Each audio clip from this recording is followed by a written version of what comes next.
Bismillahirrahmanirrahim.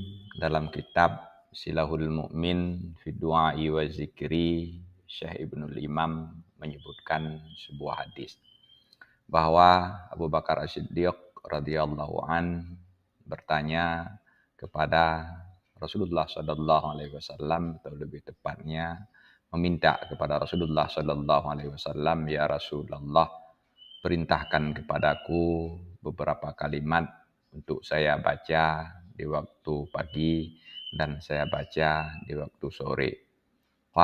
Rasulullah sallallahu alaihi wasallam bersabda, "Qul, bacalah, Allahumma fatiras samawati wal ardi, alimal ghaibi wasyahadati, rabba kulli syai'in wa malikihi. Asyhadu an la ilaha illa anta, a'udzubika min syarri nafsi wa syarri syaitani wa syarkihi."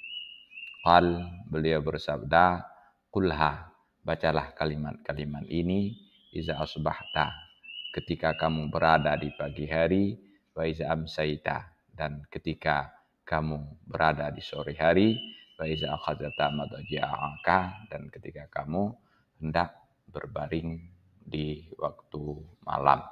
Hadis ini diriwayatkan oleh Abu Daud, Imam Tirmizi, Imam Nasai, Imam Hakim, juga Imam Ibnu Hibban.